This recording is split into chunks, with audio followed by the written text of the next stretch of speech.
Hi ನಮಸ್ಕಾರ. ಖುಷಿಯಲ್ಲೂ ಅಕ್ಕ Kannada vlogs YouTube ಚಾನಲ್ಗೆ ನಿಮ್ಮೆಲ್ರಿಗೂ ಪ್ರೀತಿಯ ಸುಸ್ವಾಗತ. ಎಲ್ಲರೂ ಹೇಗಿದ್ದೀರಾ? ಚೆನ್ನಾಗಿದ್ದೀರಾ ಅಂತ ಭಾವಿಸ್ತೀನಿ. ನಾವೆಲ್ಲರೂ ಕೂಡ ಚೆನ್ನಾಗಿದ್ದೀವಿ. ತುಂಬ ದಿನ ಆಯಿತು, ಒಂದು 4-5 ದಿನ ಆಯಿತು ಪುಟ್ಟದಾದ ಬ್ಲಾಗೊಂದಿಗೆ ನಿಮ್ಮ ಮುಂದೆ ಬಂದಿದ್ದೀನಿ. ಏಕೆ ಅಂತ ಹೇಳಿದ್ರೆ 4-5 ದಿನ ಆಯಿತು ವಿಡಿಯೋ ಮಾಡಲಿಕ್ಕೆ ನನ್ನ ಕೈಲಿ ಸ್ವಲ್ಪ ಸಮಯದ ಅಭಾವದಿಂದ ವಿಡಿಯೋಗಳನ್ನ ಮಾಡಿದರೂ ಕೂಡ ನನಗೆ ಎಡಿಟ್ ಮಾಡಿ ಅಪ್ಲೋಡ್ ಮಾಡೋದಕ್ಕೆ ಆಗಿಲ್ಲ. ಕ್ಷಮೆ ಕೇಳ್ತಾ ಇವತ್ತು ವಿಶೇಷವಾದ ವಿಡಿಯೋದೊಂದಿಗೆ ನಿಮ್ಮ ಮುಂದೆ ಬಂದಿದ್ದೀನಿ ಸ್ನೇಹಿತರೆ. ವರ್ಷದ ಕೊನೆಯ ದಿನ 2024ನೆಯ ಕೊನೆಯ ದಿನ ಇಂದು 12 ಗಂಟೆ ಎಷ್ಟೊತ್ತಿಗೆ ಆಗುತ್ತಪ್ಪ ಅಂತ ಹೇಳಿ ಕ್ಷಣಗಣನೆ ಎಣಿಸ್ತಾ ಇರುವಂತಹ ಒಂದು ವಿಶೇಷವಾದ ದಿನ ಅಂತ ಹೇಳಬಹುದು. ಆದಷ್ಟು ನಿಮ್ಮಲ್ಲಿ ಒಂದು ವಿನಂತಿ, ರಿಕ್ವೆಸ್ಟ್ ಅಂತ ಅಂದ್ಕೊಳ್ಳಿ, ಮೋಜು ಮಸ್ತಿಗೆ ಯಾರು ಒಳಗಾಗಬೇಡಿ, ಮಾಡಿ ಎಂಜಾಯ್ ಮಾಡಿ, ಫ್ಯಾಮಿಲಿ ಒಟ್ಟಿಗೆ ಸೇರ್ಕೊಳ್ತೀರಿ.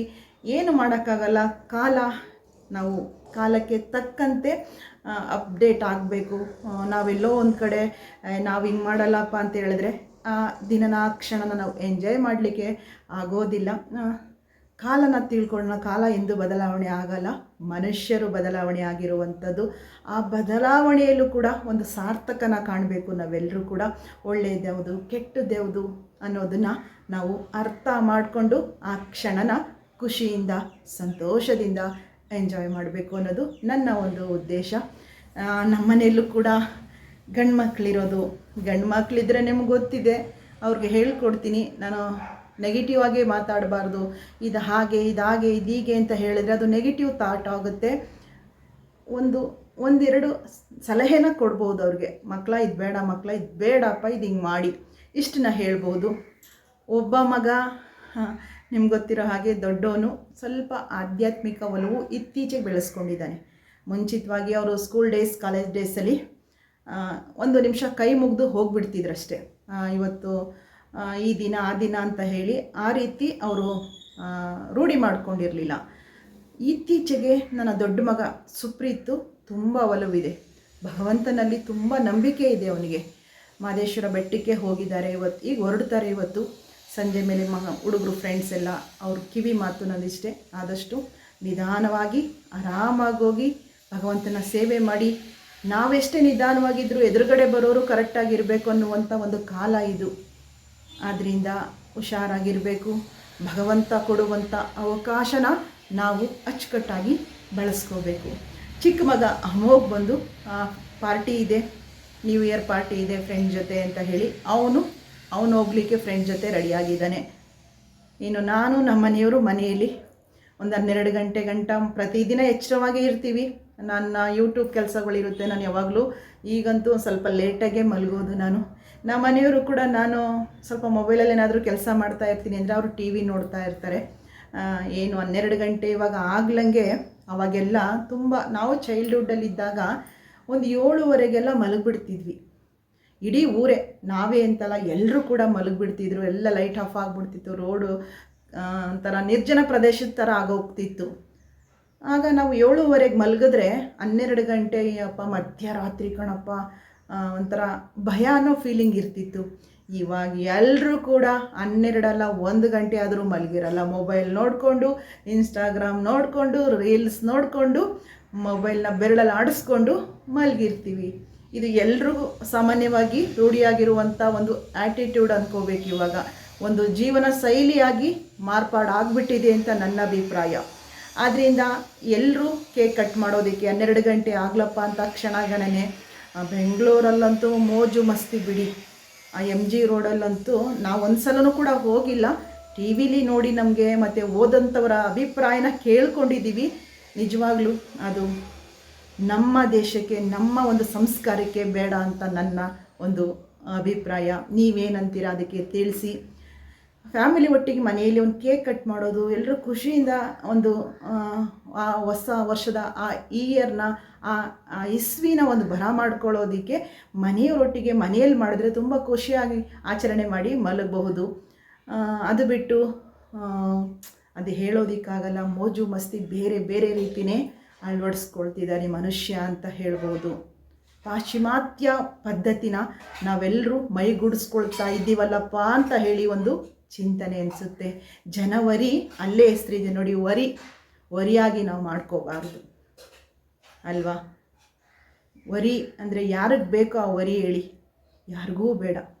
ಬಡವನಾಗಲಿ ತುಂಬ ಶ್ರೀಮಂತರಾಗಲಿ ಯಾರಿಗೂ ಆ ವರಿಗಳು ಬೇಡ. ಸಮಾಧಾನ ಚಿತ್ತವಾಗಿ ಖುಷಿ ಸಂತೋಷದ ಬದುಕು ನಮ್ಮದಾಗಬೇಕು ಅಂತ ಹೇಳಿ ನಾವು ಭಾವಿಸ್ಬೇಕಲ್ವ ಸ್ನೇಹಿತರೆ. ಎಷ್ಟೋ ಆಕ್ಸಿಡೆಂಟ್ಗಳು ನಡೆಯುತ್ತೆ, ಎಷ್ಟೋ ಕುಡಿದು ಆ ಅಮಲಿನಲ್ಲಿ ಏನೇನೋ ಎಡವಟ್ಗಳಾಗೋದು. ಈಗಂತೂ ರೀಲ್ಸ್ಗಳು ಹೆಚ್ಚಿಗೆ ಹುಚ್ಚಿರೋದ್ರಿಂದ ಎಲ್ರಿಗೂ ರೀಲ್ಸ್ ಮಾಡುವಂಥ ಒಂದು ಅಭ್ಯಾಸ ಎಲ್ಲರೂ ಕೂಡ ರೂಢಿ ಮಾಡ್ಕೊಂಡಿರೋದ್ರಿಂದ ಆ ಕುಡಿದ ಮತ್ತಿನಲ್ಲಿ ಎಲ್ಲೆಲ್ಲೋ ನುಗ್ಗೋದು, ಎಲ್ಲೆಲ್ಲೋ ಹತ್ತೋದು, ಇವೆಲ್ಲ ಮಾಡಿ ಎಷ್ಟೋ ಅನಾಹುತಗಳನ್ನ ನಾವು ನೋಡಿದ್ದೀವಿ. ನ್ಯೂಸ್ ಚಾನಲ್ಗಳಲ್ಲೇ ನೋಡಿದ್ದೀವಿ, ಇನ್ಸ್ಟಾಗ್ರಾಮು ವಿಡಿಯೋಗಳಲ್ಲೂ ಕೂಡ ನಾವು ನೋಡ್ತಾ ಹೋಗ್ತೀವಿ, ಯೂಟ್ಯೂಬಲ್ಲಿ ನೋಡ್ತಾ ಹೋಗ್ತೀವಿ, ಫೇಸ್ಬುಕ್ಕಲ್ಲಿ ನೋಡ್ತಾ ಹೋಗ್ತೀವಲ್ವ. ಅಂತಹ ಅನಾಹುತಗಳು ಯಾರಿಗೂ ಬಾರದಾಗೆ ಇರಲಿ. ಎಲ್ಲರೂ ಸಂತೋಷದಿಂದ ಒಂದು ಚೌಕಟ್ಟಿನಲ್ಲಿ ಆಚರಣೆ ಮಾಡ್ಕೊಳ್ಳಿ ಅಂತ ನಾನು ಹೇಳ್ತೀನಿ. ನನ್ನ ಉಪದೇಶ ಯಾರು ಕೇಳ್ತಾರೋ ಇಲ್ವೋ ಗೊತ್ತಿಲ್ಲ, ಆದರೂ ನನ್ನ ಅಭಿಪ್ರಾಯನ ನನ್ನ ಚಾನಲ್ ಮೂಲಕ ನಾನು ವ್ಯಕ್ತಪಡಿಸುವಂಥ ಸ್ವತಂತ್ರ ನಮಗೂ ಇದೆ, ಕರ್ತವ್ಯ ಕೂಡ ಅಂತ ಅನಿಸುತ್ತೆ. ಎಷ್ಟೋ ಜನ ಒಂದು 10 ಜನನಾದರೂ ನನ್ನ ವಿಡಿಯೋ ನೋಡಿದಾಗ ಒಂದು 2 ಜನನಾದರೂ ಕೂಡ ಫಾಲೋ ಮಾಡಲಪ್ಪ ಅಂತ ಕೂಡ ಅನಿಸುತ್ತೆ ಸ್ನೇಹಿತರೆ. ನನ್ನ ಅಭಿಪ್ರಾಯಕ್ಕೆ ನೀವೇನು ಹೇಳ್ತೀರಾ ಹೇಳಿ. ಹಿಂಗಿದೆ, ಆದ್ದರಿಂದ ನಾವು ಕೂತು ಒಂದು ವಿಮರ್ಶೆ ಮಾಡ್ಕೊಳ್ತೀವಿ, ಒಂದು ನಾವು ಚಿಂತನೆ ಮಾಡ್ತೀವಿ ಅಂತ ಹೇಳಿದ್ರೆ, ನಾನು ಆಧ್ಯಾತ್ಮಿಕ ಚೌಕಟ್ಟಿನಲ್ಲಿ ಚಿಂತನೆ ಮಾಡ್ತೀನಿ ಅಂತ ಹೇಳಿದ್ರೆ 2024 ಎಷ್ಟು ಜನಕ್ಕೆ ನಮ್ಮಿಂದ ಒಳ್ಳೆಯದನ್ನು ಮಾಡಿದ್ದೀವಿ ನಾವು ಕೂತ್ಕೊಂಡು ಯೋಚನೆ ಮಾಡೋಣ. ಎಷ್ಟು ಜನಕ್ಕೆ ನಮ್ಮಿಂದ ಖುಷಿ ಕೊಟ್ಟಿದ್ದೀವಿ. ಭಗವಂತ ಕೊಟ್ಟಿರುವಂತಹ ಅವಕಾಶನ ದಾನ ಧರ್ಮಾನ ರೂಪದಲ್ಲಿ ಎಷ್ಟು ಜನಕ್ಕೆ ನಮ್ಮಿಂದ ಒಳಿತನ್ನು ನಾವು ಬಯಸಿದ್ದೀವಿ. ಕೆಟ್ಟದ್ದನ್ನು ಆದಷ್ಟು ಮರೆಯುವಂಥ ಪ್ರಯತ್ನ ಮಾಡೋಣ, ಒಳ್ಳೆಯದನ್ನು ನೆನಪು ಮಾಡಿಕೊಳ್ಳೋಣ. ತುಂಬ ಸಂತೋಷ ಕೊಡುತ್ತೆ. ಯೂನಿವರ್ಸಲ್ ನಮಗೆ ತಥಾಸ್ತು ಅನ್ನುತ್ತೆ. ಒಳ್ಳೆಯದನ್ನು ಯೋಚನೆ ಮಾಡಿದಷ್ಟು ನಮ್ಮ ಪಾಸಿಟಿವ್ ವೈಬ್ ನಮ್ಮ ಮೈಂಡಲ್ಲಿ ಇನ್ನೂ ಜಾಸ್ತಿಯಾಗಿ ಜಾಗೃತೆಗೊಳ್ಳುತ್ತೆ ಅನ್ನೋದು ನನ್ನ ಅಭಿಪ್ರಾಯ.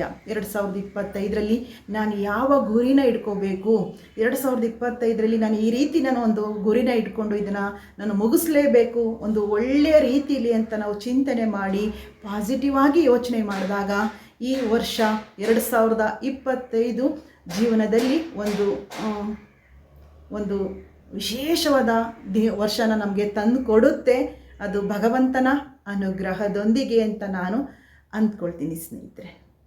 ಆದ್ದರಿಂದ ನಾನು ಕೂಡ ನಿಮ್ಮೆಲ್ರಿಗೂ ಮುಂಚಿತವಾಗಿ 2025ನೇ ವರ್ಷಕ್ಕೆ ನಿಮ್ಮೆಲ್ರಿಗೂ ಕೂಡ ಒಳ್ಳೆಯದಾಗಲಿ. ನನ್ನ ಅಂತರಂಗ ದೈವ ಗುರುರಾಯರು ನಿಮಗೆಲ್ರಿಗೂ ಅನುಗ್ರಹ ಮಾಡಲಿ. ಎಲ್ಲರ ಜೀವನದಲ್ಲೂ ಕೂಡ ಹೊಸತನ, ಒಂದು ಒಳ್ಳೆಯ ಕ್ಷಣಗಳನ್ನ ತಂದುಕೊಳ್ಳಿ ಅಂತ ಹೇಳ್ಬೋದು.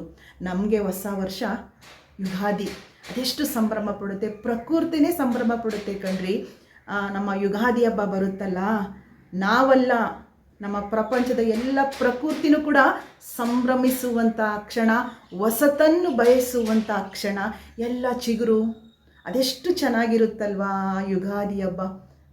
ಬೇವು ಬೆಲ್ಲ ತಿಂದು ನಾವು ಗಟ್ಟಿಮುಟ್ಟಾಗಿ ಒಂದು ಪ್ರಕೃತಿಯೊಂದಿಗೆ ನಮ್ಮ ಆಚರಣೆ ಇದೆಯಲ್ಲ, ಆ ಸಿಹಿ ಅಡುಗೆ ಮಾಡ್ಕೊಂಡು ತಿಂದ್ಕೊಂಡು ದೇವರ ಪೂಜೆ ಮಾಡಿಕೊಂಡು ದೇವಸ್ಥಾನಗಳಿಗೆ ಹೋಗಿ, ಅದು ನಿಜವಾದ ಹೊಸ ವರ್ಷ.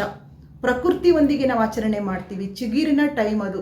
ಎಲ್ಲ ಗಿಡ ಬಳ್ಳಿ ಮರಗಳು ಚಿಗುರುತ್ತಾ ಇರುವಂತಹ ಹೊಸತನವನ್ನು ಪ್ರಪಂಚಕ್ಕೆ ಕೊಡುವಂಥ ಒಂದು ಕ್ಷಣ ಆಗಿರುತ್ತೆ ನಮ್ಮ ಯುಗಾದಿ ಅಲ್ವಾ. ಆದರೂ ಈ ಒಂದು ಅಪ್ಡೇಟ್ ಅಂತೆ ನಾವು ಕೂಡ ಇಸ್ವಿಗೆ ಒಂದು ಆಹ್ವಾನ ಮಾಡ್ತಾ ಇದ್ದೀವಿ. ಎಲ್ರಿಗೂ ಒಳ್ಳೆಯದಾಗಲಿ. ಆದಷ್ಟು ಎಲ್ಲರೂ ಜಾಗರೂಕರಾಗಿರಿ. ಖುಷಿಯಿಂದ ಮನೆಯಲ್ಲಿ ನಿಮ್ಮ ಕುಟುಂಬದೊಂದಿಗೆ ನೀವು ಎಂಜಾಯ್ ಮಾಡಿ ಅಂತ ಹೇಳ್ತೀನಿ, ಆಯಿತಾ. ನನ್ನ ಈ ವಿಶೇಷವಾದ ವಿಡಿಯೋ ನಿಮಗೇನು ಅನ್ನಿಸ್ತು? ನೀವೇಗೆಲ್ಲ ಹೊಸ ವರ್ಷನ ಆಚರಣೆ ಮಾಡ್ತೀರಿ? ಈ ಜನವರಿ 1st ಡೇನ ಯಾವ ರೀತಿ ಆಚರಣೆ ಮಾಡ್ತೀರಿ ಅಂತ ತಿಳಿಸಿ. ಹೇಗಾಗ್ಬಿಟ್ಟಿದೆ ವರಿ ಅಂತ ಆಗಿದೆ ಅಂತ ನಾನು ಹೇಳಿದೆ. 12 ಗಂಟೆ ಹತ್ತತ್ರ ಬೆಳಕರೆಯವರೆಗೂ ಕೂಡ ಮೋಜು ಮಸ್ತಿ ಮಾಡೋರು ಇರ್ತಾರೆ. ವರ್ಷದ ಮೊದಲ ದಿನವೇ ಪೂರ್ತಿ ನಿದ್ರೆ ಮಾಡ್ತಾರೆ ನೋಡಿ. ಅಲ್ಲೇ ನೆಗೆಟಿವ್ ಅಲ್ವಾ. ಆದ್ದರಿಂದ ನೀವು ಎಲ್ಲಿವರೆಗೆ ಏನನ್ನು ಆಚರಣೆ ಮಾಡಬೇಕು, ಯಾವ ಥರ ಪಾಸಿಟಿವ್ ಆಗಿ ನಾವು ತಗೋಬೇಕು ಅಂತ ಹೇಳಿ ಎಲ್ರಿಗೂ ಕೂಡ ಗೊತ್ತಿದೆ. ಅದನ್ನು ಅಳವಡಿಸ್ಕೊಳ್ಳಿ. ಎಲ್ರಿಗೂ ಒಳ್ಳೆಯದಾಗಲಿ. 2025 ಎಲ್ಲರ ಬದುಕಿನಲ್ಲಿ ಒಳಿತನ್ನು ತರಲಿ ಅಂತ ಹೇಳಿ ಮತ್ತೊಮ್ಮೆ ನನ್ನ ರಾಯರಲ್ಲಿ ನಾನು ಪ್ರಾರ್ಥನೆ ಮಾಡ್ಕೊಳ್ಳುತ್ತಾ ನಿಮ್ಮೆಲ್ರಿಗೂ ಹೊಸ ವರ್ಷದ ಹೊಸ ಇಸುವಿಗೆ ನಿಮ್ಮೆಲ್ರಿಗೂ ಶುಭಾಶಯಗಳು. ಬರಲಾ, ಮುಂದಿನ ವಿಡಿಯೋದೊಂದಿಗೆ ಬರ್ತೀನಿ. ತಪ್ಪದೆ ನನಗೆ ನಿಮ್ಮ ಅಭಿಪ್ರಾಯನ ನನಗೆ ತಿಳಿಸಿ ಕಮೆಂಟಲ್ಲಿ. ನೀವು ಹೇಗೆ ಆಚರಣೆ ಮಾಡ್ತೀರಿ, ನನ್ನ ಮಾತು ಸರಿನಾ ತಪ್ಪಾ ಅಂತ ಹೇಳಿ ನನಗೆ ನೀವು ಕಮೆಂಟಲ್ಲಿ ತಿಳಿಸಿ. ಮುಂದಿನ ಲಾಗಲ್ಲಿ ಬರ್ತೀನಿ. ಲಾಸ್ಟ್ವರೆಗೂ ವಿಡಿಯೋ ನೋಡಿದ ನಿಮ್ಮೆಲ್ರಿಗೂ ಕೂಡ ನಿಮ್ಮ ಸನ್ನಿಧಿ ಕಡೆಯಿಂದ ಪ್ರೀತಿಯ ಧನ್ಯವಾದಗಳು.